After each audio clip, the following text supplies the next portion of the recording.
इटावा में कथावाचकों के साथ जो हुआ और उसके बाद जो हुआ, इस पूरी सियासत पर गहन नजर रखना हमारी और आपकी जिम्मेदारी है, क्योंकि अब एक तरफ से इस पर इतने बयान आ रहे हैं, इतनी घटनाएं इस बीच हुई हैं जिनकी कोशिश यह है कि मूल विषय से पूरे मामले को डाइवर्ट कर दिया जाए। मूल विषय क्या है? मूल विषय केवल इतना है कि तुम ब्राह्मणों के गांव में आकर के यादव होकर के कथा कहोगे। पहले एक वीडियो आई जिसमें सारे लोग यही बोलते हुए सुनाई दे रहे थे, जब वो 15-16 साल पुरानी कथावाचक की चुटिया काट रहे थे, बालों का मुंडन कर रहे थे, नाक रगड़वा रहे थे और जलील कर रहे थे। और उसके बाद दूसरी भी एक वीडियो आई जिसमें यह बात बार बार कह करके, कुर्सी पे बैठा है वो कथावाचक, उसको बार बार यह कहा जा रहा है कि तुम कैसे कथा कह सकते हो, तुम्हें कैसे इसका अधिकार है। पूरा मूल विमर्श यही था, मूल बिंदु इस पूरे मामले का यही था। और धीरे धीरे इस देश और खासकर उत्तर प्रदेश के दलित पिछड़े इस मामले पर बहुत गंभीरता से सोच रहे थे, समझ रहे थे, इस साजिश को समझना शुरू कर दिए थे। धर्म की आड़ में कथा के नाम पर एक जाति के वर्चस्व को वो समझना शुरू कर दिए थे। उन लोगों के, वर्चस्वशाली तबके के नजर में दलितों पिछड़ों की क्या हैसियत है, इसको समझना शुरू कर दिए थे। यादव समाज के लोगों के भीतर एक चेतना आनी शुरू हो गई थी कि देखो उनकी नजर में हमारे लोगों की क्या हैसियत है। भारतीय जनता पार्टी ने ठीक उसी समय पूरे मामले को कई तरफ से दूसरा रंग दे दिया। एक तरफ मुख्यमंत्री योगी आदित्यनाथ कूद पड़े और यह तक कहने लगे कि जाति तो हमने न बनाई, न जाति को हम मानते हैं, लेकिन कुछ लोग जाति के नाम पर वैमनस्य फैला रहे हैं, इसलिए बंटोगे तो कटोगे। मुख्यमंत्री को सुनिए।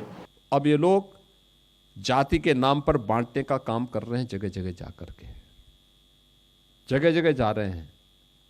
मैं तो बार बार इस बात को कहता हूं कि बंटोगे तो कटोगे।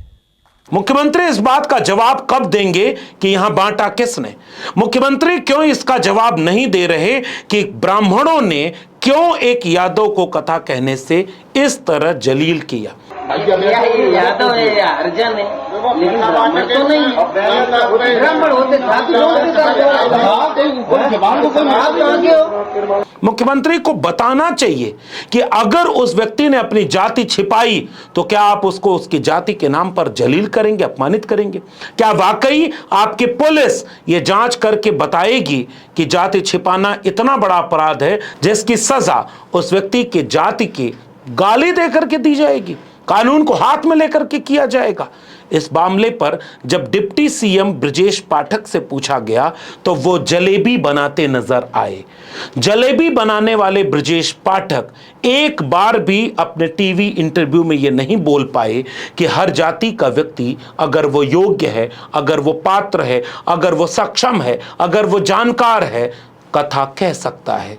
ब्रजेश पाठक पूरे इंटरव्यू में बात को घुमाते नजर आए और समाजवादी पार्टी को इस बात के लिए इस पूरी पॉलिटिक्स में घसीटने की सियासी कोशिश करते नजर आए ताकि उन्हें जवाब न देना पड़े। हम सभी उन कथावाचकों का सम्मान करते हैं जो प्रभु की लीलाओं का अपने श्रीमुख से वर्णन करते हैं, लेकिन जो हमारे संस्कार हैं, हमारा जो स्वभाव है भारत का, हमारे जो व्यवस्था चली आ रही है, हमारे आराध्य पूज्य भगवान श्री कृष्ण जी का, प्रभु श्री राम की लीलाओं का, हमें कोई आपत्ति नहीं है। लेकिन इस प्रकार के कुकृत्यों को कोई स्वीकार नहीं करेगा कि हमारी बहन बेटी का हाथ आप पकड़ेंगे, हमारे हनुमान जी के बारे में इस प्रकार का आप उद्बोधन अपने व्यास गद्दी से करेंगे, ये कभी भी भारत के लोग स्वीकार नहीं। लेकिन न तो मुख्यमंत्री और न तो उप मुख्यमंत्री इस बात का जवाब दे रहे हैं कि जो हुआ वो गलत हुआ।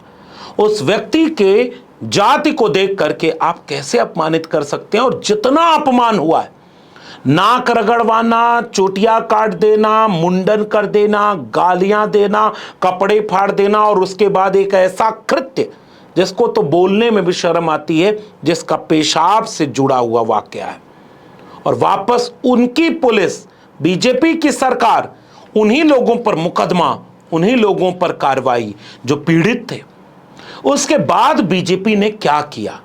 अखिलेश यादव ने बहुत पहले इस बात का इशारा कर दिया था कि देखना बीजेपी उन्हीं लोगों पर मुकदमा करवा देगी और उनको ही जेल में डालेगी।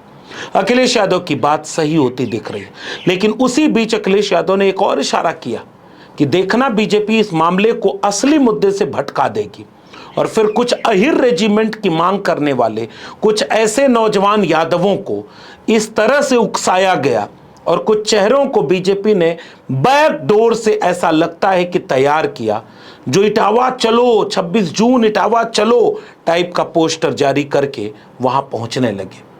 अब यहां पर एक गंभीर सवाल उठता है। गंभीर सवाल यह उठता है कि रामजीलाल सुमन पर जब हमला करना होता है और करणी सेना से लेकर तमाम सेनाएं जो जाति के नाम पर बनी हैं वो हमला करने आगरा पहुंच जाती हैं, वो कैसे आगरा में दाखिल हो गई, वो रामजीलाल सुमन जी के घर तक कैसे पहुंच गई और कैसे फिर सारे लोग वापस लौट गए, तब पुलिस की भूमिका पर गंभीर शंका पैदा हुई थी। लेकिन उसके बाद कौशाम्बी में जब एक पाल समाज की बेटी के साथ अन्याय हुआ और समाजवादी पार्टी के प्रदेश अध्यक्ष श्यामलाल पाल जब उस बेटी के मिलने जा रहे थे तो वो हाउस अरेस्ट हो जाते। कई जगह प्रतिनिधिमंडल जब विपक्षी पार्टियों का पीड़ित परिवारों से मिलने जाना चाहता है तो उसे रोका जाता है। लेकिन इटावा के मामले में आप देखिए, पुलिस ऐसा लगता है कि बुला कर ले आ रही है, आओ इटावा में हमला करो, गांव के ऊपर हमला करो, कुछ जातियों को गालियां दो ताकि मटेरियल मिल जाए। और बीजेपी फिर उसके बाद वह कोशिश करने में कामयाब हो गई कि यह देखो यादवों का चेहरा, ये देखो सपा के लोग हैं, ये देखो अब सरकार में नहीं है तब इतनी गुंडई कर रहे हैं, जब सरकार में होंगे तो क्या करेंगे। और ब्रजेश पाठक ने इसी बात को अपने इंटरव्यू में बोला। और ब्राह्मण समाज कभी भी अपने महापुरुषों के प्रति इस प्रकार के शब्दों का चयन नहीं करता, लेकिन जिस प्रकार की अराजकता खासकर हुई है इटावा के अंदर, क्या आप उम्मीद करते हैं कि समाजवादी पार्टी के लोग जब पावर में आएंगे यही गुंडे सड़क पर उतर करके कानून को तोड़ेंगे, नंगा नाच करेंगे हाथ में असलहे लेकर के? हमारी सरकार प्रतिबद्ध है, हम कानून के राज को स्थापित करेंगे और किसी भी व्यक्ति को कानून हाथ में लेने की इजाजत नहीं देंगे। किसको नहीं पता कि पुलिस अगर चाह दे तो कोई व्यक्ति इटावा में घुस नहीं सकता था। पुलिस आप एक धरना प्रदर्शन करके देख लीजिए, 50 मुकदमे आपके ऊपर न यही उत्तर प्रदेश की पुलिस कर दे। आप कोई सरकार से सवाल पूछ दीजिए, लाठियों की बरसात यही पुलिस न कर दे। गाली देते हुए, धमकाते हुए, बाद में तो वीडियोस आ रही हैं। इन वीडियोस को उत्तर प्रदेश पुलिस को जवाब देना चाहिए कि क्या ये आपके पुलिसकर्मी हैं जो एक जगह पर जा करके शायद स्कूल या विद्यालय बताया जा रहा है और गालियां देते हुए लोगों को घसीट करके गिरफ्तार कर रहे हैं। ये पुलिस का तरीका है। और इटावा के मामले में बीजेपी ने अपनी बिसात ऐसे बिछाई कि पुलिस ने अपने संरक्षण में उकसावे से तैयार किए हुए बीजेपी के कुछ एजेंटों को आगे कर दिया और इसको यादव बनाम ब्राह्मण करने में बीजेपी कामयाब हो रही है। और फिर यह बीजेपी यही कहेगी कि यादवों को देखो हमला कर दिए। लेकिन मूल प्रश्न जो था, मैं ये वीडियो इसलिए भी बना रहा हूं, मैंने पिछली वीडियो में भी ये बात कही थी कि ये मामला एक जाति का दूसरे जाति से लड़ने का नहीं है कि यादवों पर अगर उसने अपमान कर दिया तो सारे यादव एकजुट हो जाओ, सारे यादवों चलो इटावा हमला करने, चलो जहां ब्राह्मणों की बस्ती है उस पर हमला कर दो। यह गलत है, यह नहीं कर सकते आप, क्योंकि यह लड़ाई बाहुबल की है ही नहीं। यह लड़ाई सामाजिक सांस्कृतिक लड़ाई है जो विचारों से लड़ी जाएगी।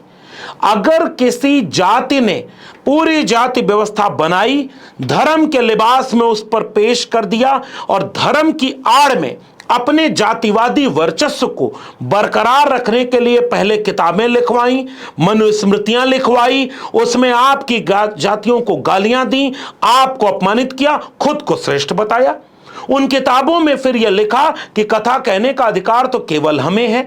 उन किताबों के जरिए आपके जहन में यह भर दिया कि हम श्रेष्ठ हैं, हम भूदेव हैं, धरती पर उनके देवता के प्रतीक हैं, इसलिए हमारी पूजा करो, हमारे चरणों में पड़े रहो, हमें अपना सम्मान दो, कथा हम ही कहेंगे, तुम कहोगे तो पिटाई होगी।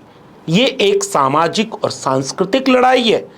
जो लोग विचारधारा से तैयार ही नहीं है, उनको लगता है कि आज हमारी जाति के व्यक्ति को इस तरह अपमानित कर दिया तो चलो उनकी जाति से लड़ना है, फिर तो आप बीजेपी के ट्रैप में आ गए।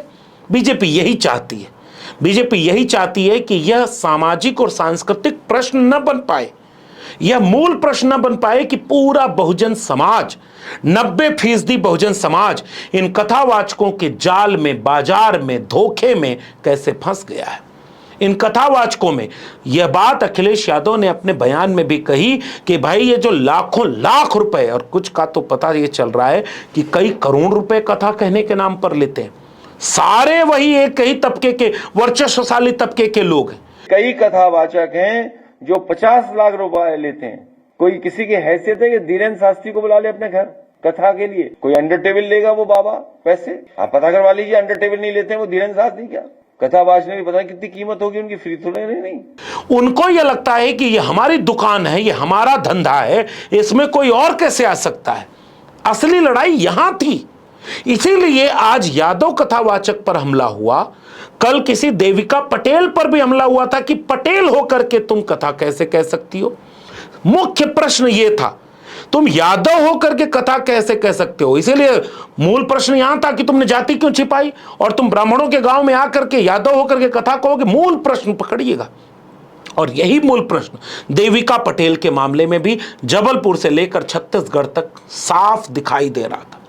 और आज भी बीजेपी के लोग कहते हैं कि महर्षि वाल्मीकि से लेकर के वेद व्यास उन जातियों के थे जो ब्राह्मण नहीं थे, लेकिन उन जातियों के थे किस बात का कितना प्रमाण, कितना हिस्टोरिकल फैक्ट कुछ पता नहीं, लेकिन जो लिखा है वो तो उन्हीं के पक्ष में लिखा। तो जो आज भी दलित पिछड़े आरएसएस के पक्ष में खड़े हैं, उनको आरएसएस कहां दुत्कारता है? उनको तो बुलाता है, बड़ी बड़ी कुर्सियों पर बिठाता है, किन्हीं को राष्ट्रपति, प्रधानमंत्री, मुख्यमंत्री, सांसद, विधायक, कुलपति सब बना रहे हैं आरएसएस के लोग दलितों, पिछड़ों को, बशर्ते कि तुम मनुस्मृति वाले दलित रहो, बशर्ते कि तुम आरएसएस के विचार को मानते रहो। लेकिन अगर तुम आरएसएस के विचार पर सवाल करते हो, अगर तुम बहुजन समाज के महापुरुषों के आधार पर समानता और न्याय का भारत बनाना चाहोगे, तो तुमको जलील करेंगे, तुमको मारेंगे, पीटेंगे। और इसके बाद एक ऐसे शंकराचार्य को मैं आपको दिखाना चाहता हूं, जो कल नरेंद्र मोदी और बीजेपी से सवाल कर रहा था, तो बहुत सारे विपक्षी दलों के लोगों को लगा कि एक गुरु मिल गया है। और कई लोग इसके धोखे में आ जाते हैं कि मोदी का विरोध करने वाला हर व्यक्ति बहुजन समाज का हितैषी हो, यह कतई जरूरी नहीं। मैं चाहता हूं कि शंकराचार्य की कुछ बातों को आप गौर से सुनिए, गौर से सुनिए कि कैसे ये शंकराचार्य साफ कह रहा है कि पीठ पर बैठकर कथा कहने का अधिकार केवल ब्राह्मण को है। यह शंकराचार्य साफ कह रहा है कि बाकी जातियां केवल सेवा करने के लिए पैरों से पैदा की गई हैं, ये जायज है। यह साफ कह रहा है कि वे सारे धर्म ग्रंथ पूजनीय हैं जिनमें दलितों, पिछड़ों को, शूद्रों को गालियां दी गई हैं। यह साफ कह रहा है कि आरक्षण खत्म होना चाहिए। यह साफ कह रहा है कि देश मनुस्मृति से चलना चाहिए, बाबा साहब के संविधान से नहीं चलना चाहिए। तो फिर आपको यह कहना चाहिए कि यादव समाज के लोग भी, जाटव समाज के लोग भी भागवत कथा बांट सकते हैं। आप जब हमारे अनुसार करेंगे तो हमारे अनुसार उनके लिए व्यवस्था बताई गई है। ये व्यवस्था नहीं है कि कोई भी कुछ भी पकड़ के करने लग जाए। संविधान नहीं कर रहा है, संविधान बराबरी बनाने का प्रयास कर रहा है, और संविधान अपेक्षा करता है आप जैसे नेताओं, आप जैसे धर्मगुरुओं से। रखा है संविधान ने देश को 2 टुकड़े में बांट करके रखा है, एक आरक्षित वर्ग, एक अनारक्षित वर्ग। तो आप क्या कह रहे हैं, संविधान बेकार है? आप ये कह रहे हैं बाबा साहब अम्बेडकर का संविधान बेकार है? आप ये कह रहे हैं 75 साल के बाद? किया है। आपने सुना शंकराचार्य को, जो व्यक्ति कल मोदी विरोध में देश का चेहरा बन गया था। विपक्ष के तमाम लोग इसके ट्रैप में आ गए थे। इसीलिए मैं कह रहा हूं, जैसे एक जाति, यादव जाति के लोग इकट्ठा होकर किसी पर हमला करने चले जाएं, ये इस समस्या का समाधान नहीं है। यह लड़ाई जातिवाद से है। यादव समाज के लोगों को तो मेरा आह्वान केवल इतना है, हम तो कई वर्षों से यही समझा रहे थे आपको, राम नरेश वापस जाओ, वापस जाके भैंस चराओ। मुख्यमंत्री मुलायम सिंह यादव का अपमान, लालू प्रसाद यादव का अपमान, अखिलेश यादव का घर गंगाजल से धुलवाना, मंदिर गए तो मंदिर धुलवाना, पूजा करने गए तो वहां धुलवाना। यह अपमान यादवों का कोई कम नहीं हुआ। लेकिन अयर रेजिमेंट मांगने वाले वे यादव बीजेपी को बहुत चाहते हैं जो बीजेपी को वोट देते हैं। और अखिलेश यादव ने बड़ी गंभीर बात यहां पर उठा दी, सुनिए अखिलेश यादव। सीओ स्वागत में गए, समाजवादियों का स्वागत हो सकता है? बताओ आप खुद सोचिए। पुलिस स्वागत में गई हो, सम्मान से विदा कर दिया हो किसी को। ये सब प्लांटेड लोग हैं। और जो अहीर रेजिमेंट के बारे में मैं बता दूं आपको, सोशल मीडिया पे देख लेना आप, हरियाणा के लोग, गुजरात के लोग, राजस्थान के लोग, जितने भी यही अरेंजमेंट मांग रहे हैं, सब भारतीय जनता पार्टी को वोट देते हैं। और सच बात यही है कि हरियाणा में एक जमाने में जनता दल परिवार और समाजवादी लोगों ने कोशिश की, लेकिन किसान आंदोलन से वो मंडल आंदोलन की तरफ नहीं जा पाए। पश्चिमी उत्तर प्रदेश में भी कहीं कहीं चूक रह गई, इसलिए आपको नजर आएगा कि पश्चिमी उत्तर प्रदेश के यादव, जाट और गुज्जर कुछ जातियां ऐसी हैं जिसमें वह चेतना उतनी नहीं आ पाई जो मंडल आंदोलन, संविधान, आरक्षण, अपने महापुरुषों का विचार, उस पर एकजुट होकर के बीजेपी को अपना सबसे बड़ा दुश्मन पहचान पाते, आरएसएस के खेल को समझ पाते। राजस्थान, हरियाणा, गुजरात की तरफ आप चले जाएंगे तो वहां के यादवों में तो आज भी सारे बीजेपी को वोट देते हैं। उसका एक वजह यह भी है कि वो राजघरानों से कई जगहों का रिश्ता रहा, लेकिन जो आज राजा नहीं है, जो आज कमजोर हैं, वहां मंडल आंदोलन की चेतना नहीं पहुंची, वहां संविधान की चेतना नहीं पहुंची, इसलिए सामाजिक न्याय के विचार पर वो जागरूक ही नहीं हो पाए और सारे के सारे बीजेपी को वोट देते हैं, क्योंकि वो धर्म की आड़ में चल रही बीजेपी की राजनीति को पहचान ही नहीं पाते। इसलिए आप गौर करेंगे कि बहुत महंगी महंगी गाड़ियों में, बड़ी ताकत में वो अहिर रेजिमेंट की मांग करने आते हैं। मैं इस मांग से कतई असहमत हूं, ऐसा नहीं है। अगर राजपूत रेजिमेंट हो सकती है, अगर जातियों के नाम पर रेजिमेंट हो सकती है, तो महार रेजिमेंट, अहिर रेजिमेंट क्यों नहीं होनी चाहिए? या तो सारी जातियों के रेजिमेंट खत्म करो, या जिन जातियों के रेजिमेंट थी रजंगला की लड़ाई में जिन्होंने शौर्य और ताकत दिखाया था, उनकी भी रेजिमेंट बना दो। महारों ने ताकत भीमा कोरेगांव में दिखाया था, उनकी भी रेजिमेंट बननी चाहिए। ये मांग जायज है, लेकिन इसकी आड़ में बीजेपी कई बार मंडल आंदोलन के समर्थन में उतनी बड़ी रैली नहीं होने देगी। आरक्षण खत्म किया जाएगा उसको बचाने के लिए इतनी बड़ी रैली नहीं होने देगी। वो ओबीसी के लोग कुलपति नहीं है, जज नहीं है, वाइस चांसलर नहीं है, एनएफएस हो रहा है, लेटरल एंट्री से आपका आरक्षण खत्म किया जा रहा है। और हरियाणा, राजस्थान, गुजरात, पश्चिमी उत्तर प्रदेश के कुछ इलाकों में कुछ लोग ये कभी आंदोलन करने इस तरह से नहीं एकजुट हो पाते। फिर क्यों न यह माना जाए कि सामाजिक सांस्कृतिक लड़ाई जो असली लड़ाई थी वहां यहां पहुंची ही नहीं, इसलिए बीजेपी उनका इस्तेमाल कर लेती है। इसलिए आप देखेंगे कि मध्य प्रदेश में मोहन यादव को आगे बिठाया है, और मोहन यादव ने एक बार भी बोला क्या कि यह गलत है? बोल ही नहीं सकते। वो आरएसएस के यादव हैं।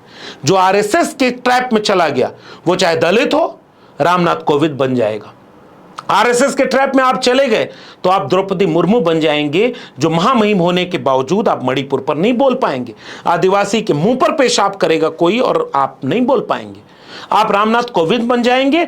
आपको तो दुख होगा कि मंदिर जाने से रोका गया, लेकिन आप उसका प्रतिकार इस तरह नहीं कर पाएंगे क्योंकि आरएसएस ने आपको ट्रेंड कर दिया है। आप भूपेंद्र यादव बन जाएंगे। आपको कोई मतलब नहीं मंडल कमीशन से, कोई मतलब नहीं आरक्षण से और ओबीसी के हित से। आप जाति जनगणना तक नहीं करवा पा रहे थे। आप अगर हुकुम देवनारायण यादव बन जाएंगे तो समाजवाद का कितना बड़ा सबक भी लिया हूं, आप चूक हो जाएंगे। इसलिए मोहन यादव बन करके बंसी बजाइए, बीजेपी और आरएसएस की बंसी। मोहन यादव होकर के भी आप इस मामले पर एक शब्द नहीं बोल सकेंगे। यह है बीजेपी और आरएसएस का ट्रैप। इसलिए इटावा की घटना से पूरे ओबीसी और खासकर यादव समुदाय को यह समझना होगा कि आपकी लड़ाई किसी एक जाति से नहीं है। आपकी लड़ाई उस व्यवस्था से है जिस व्यवस्था में आपको पैरों से पैदा करके शूद्र कहा जाता है, जिस व्यवस्था में आपके अधिकार छीने गए, जिस व्यवस्था में आपको अपमानित किया जाता है। मैं तो प्रोफेसर था, फिर भी एक टीवी डिबेट में बैठ करके जब मैंने पूछा कि बताओ तुम्हारी नजर में जब तुम कहते हो कि जन्मना जाते शूद्र कर्म गुण कर्म विभाग ईश, तो तुम कहते हो कि जो जैसा कर्म करता है वो वैसा हो जाता है, जातियां तो कर्म के आधार पर बटी हैं, तो यादव कथावाचक क्यों नहीं हो सकता उसका कर्म अगर कथावाचन का है?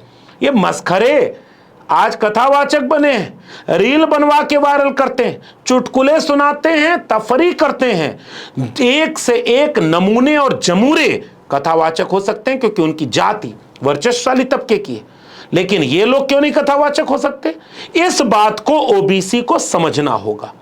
इस बात को पिछड़े और दलित मूल प्रश्न पर अगर एकजुट होकर के समझेंगे, तब समझेंगे कि असली चोट कहां करनी है। वरना बीजेपी ऐसे ही अपने प्लांटेड लोगों को बीच में खड़ा करेगी, गालियां दिलवाएगी, अपमानित करेगी और उन लोगों के खिलाफ बुलवाएगी जो इस वैचारिक लड़ाई को एक व्यवस्थित लड़ाई की तरह आगे बढ़ा सकते हैं, जो जानते हैं कि जब तक समाज परिवर्तन नहीं होगा, जब तक सांस्कृतिक आंदोलन खड़ा नहीं होगा, जब तक संतों गुरुओं महापुरुषों की जीवनी गांव गांव पहुंचेगी नहीं, जब तक ये पढ़ेंगे नहीं कि फूले कौन थे, पेरियार कौन थे, मंडल कौन थे, लोहिया कौन थे, बाबा साहब का संविधान क्या कहता है और मंडल कमीशन की सिफारिश क्या कहती है, इस देश के दलितों पिछड़ों को हक अधिकार दिया किसने? क्योंकि मंडल कमीशन आने के पहले, संविधान आने के पहले मनुस्मृति और उसको मानने वाले वर्चस्वशाली तबके ने विश्वविद्यालय आपसे छीन लिया था, जुडिशरी आपसे छीन ली, मीडिया आपसे छीन लिया, ब्यूरोक्रेसी आपसे छीन ली। अब ठेका पट्टे में भी आप नहीं है। जिसके पास पुश्तैनी पैसे थे, मुट्ठी भर लोग, ओबीसी, यादव, कुर्मी, वही कामयाब है। बाकी मुट्ठी भर लोगों के पास जमीन है, मुट्ठी भर लोगों के पास नौकरी पहुंची। बाकी तबका तो गरीब, भुखमरी, बेकारी, बेबसी, लाचारी में वंचित, शोषित 90% हो गया। और ऊपर से धर्म के नाम पर जब तुम कहते हो कि सब बराबर, तो तुम्हारी पोल खुल जाती है कि धर्म के सामने तुम केवल जातिवादी व्यक्ति हो, तुम्हारा धंधा बचा रहे इसलिए धर्म का इस्तेमाल करते हो। लेकिन असली धर्म तो वो है जो घरों में मंदिर रखता है, दिल में मंदिर रखता है। संत कबीर ने यूं ही नहीं कहा था कि मौको कहां ढूंढे रे बंदे, मैं तो तेरे पास में। यानी वे यादव, वे कुर्मी, वे कुशवाहा, वे ओबीसी, वे दलित, ये आंख खोल कर देखें इटावा की घटना से। जलील करने के लिए जब एक एक लिबास उतारोगे तो ये जितने इटावा की घटना पे चुप हैं, वो चाहते हैं कि केवल कथा ब्राह्मण ही कहे, वो चाहते हैं कि आरक्षण देश से खत्म हो, वो चाहते हैं कि जातिवाद बना रहे, वो चाहते हैं कि दलित पिछड़ा जब बोले तो कह दिया जाए कि तुम ही जातिवाद फैला रहे हो, तो दलित पिछड़ा चुप रहे, तब जाकर के कहा जाएगा कि एक हो तो सेफ हो। और बंटोगे, मैं पूछना चाहता हूं बांटा किसने? योगी आदित्यनाथ जवाब दें। इस घटना पर साफ बताएं योगी आदित्यनाथ उनका क्या मानना है। इस घटना पर साफ बताएं ब्रजेश पाठक की इस घटना से क्या सबक मिलता है। कितने ऐसे काबिल दलित पिछड़े कथावाचक हो गए, कितने लोग कथा कराने को तैयार है। और वहीं दूसरी तरफ एक ऐसा बयार भी देखने को मिल गई कि लोग अपने घरों के सामने गांवों में बोर्ड लगाने लगे कि फलाने वाली जातियों से हम कथा नहीं कहाएंगे। क्या होगा समाज में? वैमनस्य फैल गया। बीजेपी चाहेगी वैमनस्य फैले, जातियों के नाम पर संग्राम हो, और भारतीय जनता पार्टी ऐसी बिसात बिछाएगी कि समाजवादी पार्टी को विलेन बना दे। लेकिन यह लड़ाई केवल राजनीतिक नहीं है, यह लड़ाई सामाजिक और सांस्कृतिक लड़ाई है। इसलिए सभी ओबीसी और खासकर यादव समाज के लोगों से मेरी गुजारिश है, संयम से असली जड़ को पहचानें, धैर्य रखें, पढ़ें, अपने बहुजन महापुरुषों का इतिहास पढ़ें, अपने संघर्षों का इतिहास पढ़ें, संविधान पढ़ें, मंडल कमीशन की सिफारिश पढ़ें, ताकि समझ में आए कि लड़ाई कितनी लंबी है और कहां लड़ी जाएगी। वरना बीजेपी आपकी जाति के लोगों को, कभी यादव को, कभी कुर्मी को, कभी कुशवाहा को, कभी प्रजापति को, कभी निषाद को, कभी चौहान को, कभी मल्लाह को, तमाम उन्हीं जातियों के एक एक एजेंट आरएसएस का आपके बीच में भेजेगी। चुनाव के समय उसका बीजेपी या उसके समर्थक लोगों को वोट दिलवाएगी, और बाकी समय धर्म के नाम पर आपकी हकमारी को कायम रखेगी, आपसे अपना पैर पुजवाएगी और आपको हमेशा पैरों में रखेगी। इस बात को अगर आप समझ रहे हैं तब आप असली लड़ाई लड़ पाएंगे। वरना बीजेपी है, आरएसएस है, हजारों साल से जिसने मुट्ठी में अपने आपको गुलाम बनाए रखा, उसको पता है कि कैसे कब मुद्दे को भटका दो। बड़ी मुश्किल से तो इतना बड़ा मुद्दा आपके सामने आपकी आंख खोलने के लिए आया, वरना आप नहीं समझते थे। अब तो आप समझ रहे हो। सोचना, ओबीसी के लोगों, सोचना, आपके लोक धर्म को खत्म करके कुछ देवी देवताओं, क्योंकि यहां तो 4 किलोमीटर आगे बढ़ो दूध देवता बदल जाता है, गांव गांव में देवी देवता। क्या वो देवी देवता छोटे हैं? देवी देवता कोई छोटा या कोई बड़ा होता है? लेकिन सारे चीजों को खत्म करके कथा कह करके व्हाट्सएप के जरिए, टीवी के जरिए आपको नए नए पंडे पुरोहित बिठा दिए गए जो लूट रहे हैं आपको, और सारे बीजेपी के एजेंट हैं, सारे हिंदू राष्ट्र बनाने की बात करते हैं, सारे संविधान विरोधी और सारे कथावाचक आपको आरक्षण विरोधी मिलेंगे। इसके बाद भी आप नहीं समझते। भगवान दिल में है, अगर मानना है तो मानो। मोह को कहां ढूंढे रे बंदे, मैं तो तेरे पास में। और आपके खेत खलिहान में, आपके घर के कोने में, आपके पास वो सब कुछ है। इबादत खुद करो, खुदा आपको मिल जाएगा। लेकिन अगर आप धर्म की आड़ में सियासत को नहीं समझ पा रहे, आप धर्म की आड़ में अपनी हकमारी को नहीं समझ पाए, तो फिर आप कभी नहीं समझ पाओगे। इसलिए मेरा आपसे निवेदन है कि पढ़ें, विचार करें, संयम रखें और एक बड़ी लड़ाई का आगाज करिए। यह घटना आपको एक मौका दे रही है। आप एक बड़ी सामाजिक, सांस्कृतिक और वैचारिक लड़ाई जो विचार से विचार के लिए लड़ी जाएगी, एक जाति से दूसरे जाति के खिलाफ नहीं लड़ी जाएगी। विचार से लड़ेंगे तो जीतेंगे और विचार से एक ऐसा भारत बनाएंगे जिसमें आपके बच्चों को कोई मूर्ख नहीं बना पाए, गुलाम ना बना पाए। इसके लिए शिक्षा, कलम, किताब और सही नजरिया सबसे जरूरी है। इसलिए अगर ये वीडियो पसंद आई हो तो गांव-गांव तक पहुंचाइए, लोगों को समझाइए, जागरूक करिए। मेरे चैनल को सब्सक्राइब ना किया हो तो चैनल को सब्सक्राइब जरूर कर लीजिए। बेल आइकॉन यानी घंटी की बटन दबाएंगे तो अगली वीडियो की सूचना मिल जाएगी। और अगर हमारे चैनल को ज्वाइन करेंगे तो हमें आर्थिक मदद मिलेगी ताकि हम अपनी बात को और बेबाकी से आपके बीच में रख सकें। अगर आप इस वीडियो को ट्विटर यानी एक्स या फेसबुक पर देख रहे हैं तो हमें फॉलो करना मत भूलिए। फिर मिलेंगे, तब तक के लिए बहुत बहुत धन्यवाद।